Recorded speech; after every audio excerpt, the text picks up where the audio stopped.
Olá, assista a partir de agora o programa TJSC na TV com exclusividade na TVAL. E hoje a jornalista Tata Fronhaus entrevista o juiz Jonatas Andrade, que atua no Tribunal Regional do Trabalho da 8ª Região do Pará e Amapá, e fala a respeito do trabalho escravo e também os impactos na infância e na sociedade. Confira. Doutor Jonatas, o que define o trabalho escravo nos dias de hoje? Essa condição, até o século XIX, no Brasil, era essencialmente a limitação do ir e vir, né? O bem tutelado era a liberdade. Nós, a partir do início dos anos 2000, tivemos uma evolução significativa que serviu de referência para o mundo e passamos a abarcar, a contemplar e a proteger a dignidade da pessoa humana.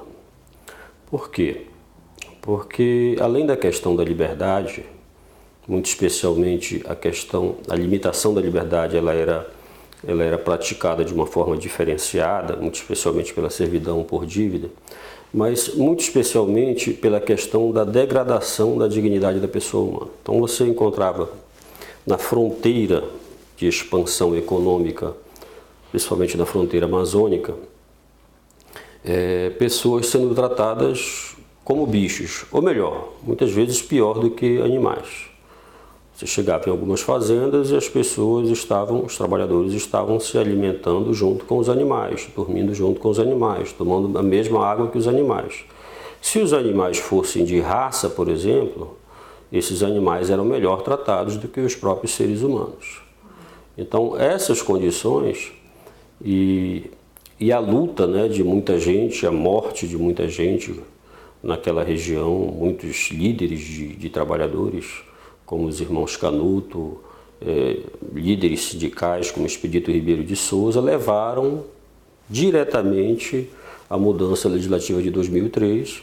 E o trabalho escravo, hoje 90% dele se dá em razão da degradância do trabalho, ou seja, você cuidar do homem ou tratar o homem, explorar o trabalho dele como se ele não fosse digno. E de que maneira esse trabalho escravo pode impactar no trabalho do judiciário? Olha, o trabalho escravo, muitas vezes ele se torna, assim, para um determinado segmento, caricato, né? Mas ele digamos assim, a condição mais primária de enfrentamento das condições adversas de trabalho. Ou seja,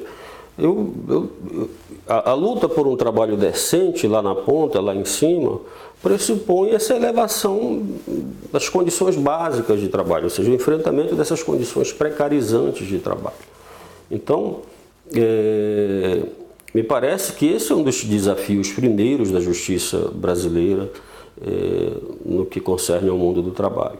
É enfrentar essas questões, erradicar essa chaga, que é uma chaga que não deveria se fazer presente no século XXI.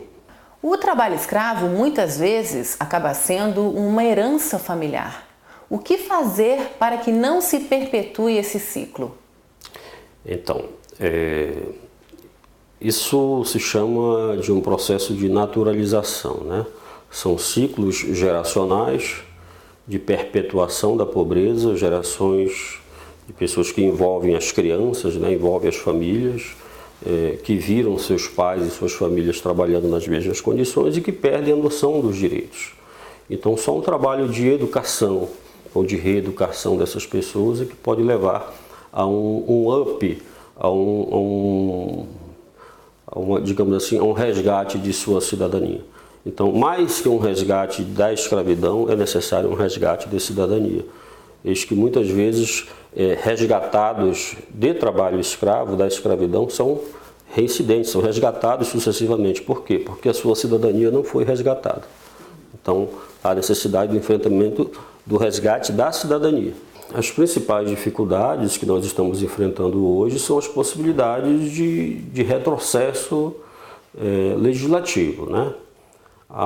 Apesar de todo o conceito que nós alcançamos, inclusive internacionalmente, no enfrentamento ao problema, servindo de referência inclusive para outros países, hoje nós corremos o risco de sofrer um novo sofrermos um novo revés na Corte Interamericana de Direitos Humanos por conta de um caso mal resolvido também lá no Pará, na Fazenda Brasil Verde. E o Congresso Nacional se nos apresenta com vários projetos propondo, por exemplo, a redução do conceito de trabalho escravo, né? Para retirar aquele bem que nós especificamos aqui no início, que era a evolução de 2003, que era a dignidade. Deixar apenas o conceito de liberdade, que são muito poucos casos. O maior conceito, os maiores casos, o volume maior, é o de dignidade, é o enfrentamento da degradância do trabalho. E, para além disso, nós também temos enfrentado problemas no judiciário em relação à lista suja, né? Ela foi suspensa recentemente, foi reformulada para novas exigências e até agora não saiu, não foi publicada uma nova lista. Isso tem sido resolvido paliativamente com a publicação de listas de transparência através da Lei de Acesso à Informação pela Repórter Brasil. Mas esses são especialmente os nossos maiores obstáculos a serem enfrentados atualmente para que se evite retrocessos no enfrentamento a esse problema atualmente. Existe um perfil do trabalhador escravo? E quais são os segmentos que absorvem esse tipo de trabalho? O perfil dos aliciados, eles estão nos bolsões de miséria, né, especialmente do Nordeste brasileiro. O Maranhão é um estado que mais fornece mão de obra para o aliciamento, né? Piauí, o Nordeste brasileiro tem potencialmente essa condição. E essas pessoas, por conta da sua vulnerabilidade econômica, social, o analfabetismo, né? Então essas pessoas precisam de uma atenção, de uma política especial para, como eu falei anteriormente, o resgate de sua cidadania, impedindo o seu aliciamento, né? Diante da sua vulnerabilidade, a possibilidade de seu aliciamento é muito grande. Os segmentos característicos que absorvem esse tipo de mão de obra são eram aqueles típicos da expansão da fronteira agrícola, muito especialmente, né? A fronteira que pressiona a Amazônia, que nós chamamos de o arco de desmatamento. Foi ali que aconteceram as primeiras denúncias com Dom Pedro Casaldáliga na década de 70, com a CPT pioneiramente, de forma ousada e corajosa, que fez as denúncias. Foi ali que o Brasil, digamos assim, começou a fazer o enfrentamento primeiro, e ali que se dá, digamos assim, as áreas mais endêmicas. As atividades que mais utilizam e utilizaram nesse período de 20 anos de política pública é a pecuária e a produção do carvão, né? Mais recentemente nós tivemos uma mudança desse perfil com grandes libertações em áreas urbanas, né? Isso pode estar muito relacionado com esses grandes eventos, obras do PAC que tivemos recentemente. Então essas grandes obras absorveram muito essa mão de obra não qualificada. Então houve grandes libertações nesses grandes empreendimentos, mas deve ser natural que isso reflua com digamos assim, o fim dessas grandes obras, né? A característica é essa, basicamente porque a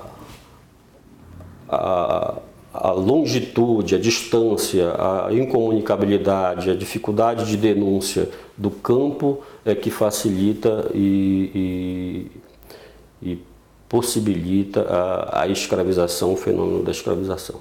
De tempos em tempos é noticiado que grandes empresas, principalmente do ramo do vestuário, acabam se utilizando da mão de obra escrava. Nesse caso, quais são os fatores que o senhor acha que levam a isso? Essas empresas, em geral, elas têm buscado uma solução pela via do acordo, né, com o Ministério Público, e muito especialmente porque o prejuízo para a imagem delas é muito grande, né?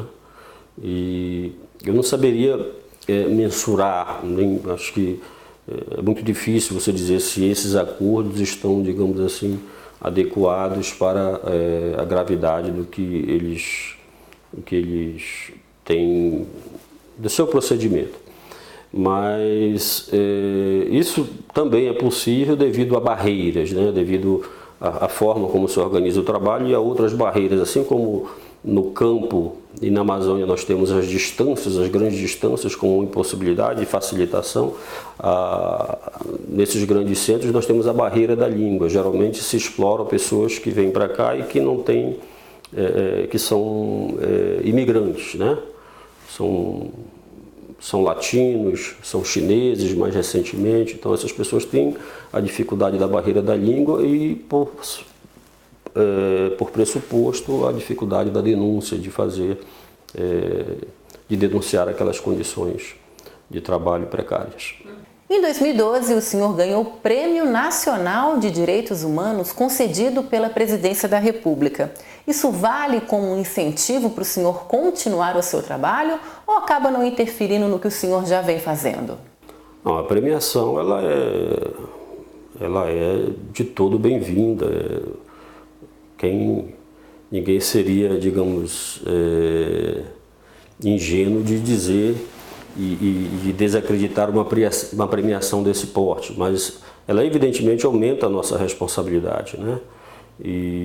Mas também serve, como eu disse anteriormente, como uma blindagem para os enfrentamentos necessários dessa luta, que são muitos, né?